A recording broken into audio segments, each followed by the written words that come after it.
जितना कर पा रहे हैं उतना मैंने आपको बताया। আপনাদের উদ্দেশ্যে একটি রিপোর্টিং তৈরি করে সারা বিশ্বে ছড়ানোর চেষ্টা করছি, দ্যাট ইজ সাইবার ক্রাইম। যে ক্রাইমটি প্রত্যেক ঘরে ঘরে হতে শুরু হয়েছে।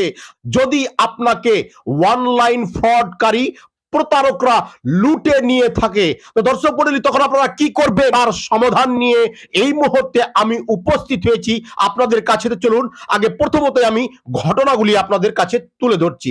আমার নাম হচ্ছে রাহুল পাল। কি ঘটেছিল সেদিন? আমার কাছে ফেসবুকে সবার মিউচুয়াল ফ্রেন্ড দেখে, মানে আমার মোবাইলে ফ্রেন্ড রিকোয়েস্ট আছে। তারপরে ফ্রেন্ড রিকোয়েস্ট আসার পর আমি দেখি সব মিউচুয়াল ফ্রেন্ড আছে, সব ফ্রেন্ড আছে, তারপরে অ্যাকসেপ্ট করি। হঠাৎ করে আমার ফেসবুক থেকে মোবাইল নাম্বার পেয়ে হোয়াটসঅ্যাপে রাতের বেলায় প্রায় 10টা-11টার সময় ফোন করে, একদম ভিডিও কলিং। তাতে নিউডলি ভিডিও চালিয়ে মানে রেকর্ড শুরু করে দেয়। তো আমার শুধু একমাত্র ফেসটাই ওদের কাছে চলে যায়। তারপর থেকে আমাকে ফোন করে ব্ল্যাকমেল করার চেষ্টা করে। সেটা আমার সঙ্গে স্ক্যাম হয়েছে আর কি। কি বলা হচ্ছিল ফোন করে?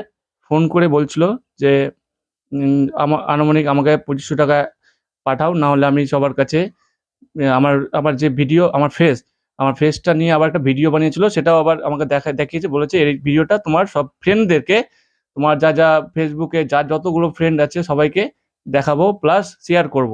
এইসব মানে ব্ল্যাকমেল করার চেষ্টা করছে। মানে আপনাকে ভয় দেখানো হচ্ছে যে যদি আমাদেরকে 2500 টাকা পেড না করা হয়। তারপরে আপনি কি করলেন? তারপরে আমি আবার সাইবার ক্রাইমে যাই। সাইবার ক্রাইমে যাওয়ার পর পুলিশ আমাকে সেটাই বলে যে কি তুমি ফেসবুকটাকে কিছুদিনের জন্য বন্ধ রাখো, আর যত ফ্রেন্ড আছে সবকে অনলি করে দাও। তো ওদের কাছ থেকে বেশি কিছু সাহায্য পাওয়া যায়নি। তবে ওরা বললো, মানে আমার সামনে ফোন করলো সেই ফ্রডকে, আমি ফোনটা লাগিয়ে দিলাম। সে তো বললো, সে তো মৌখিক বললো, আর কিছু স্টেপ নেয়নি আর কি।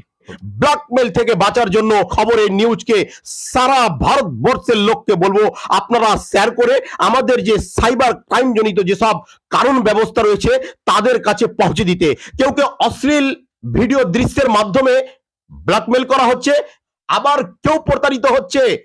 চাইলো সুগারের ওষুধ, আসলো তার কাছে কাঠের গুঁড়ি। দর্শক মণ্ডলী, ইত্যাদি রকমের শতাধিক ঘটনা আমাদের সমাজে ঘটে চলছে, আর সেই ঘটনাগুলোকে আমরা দর্শকের মতো দেখছি।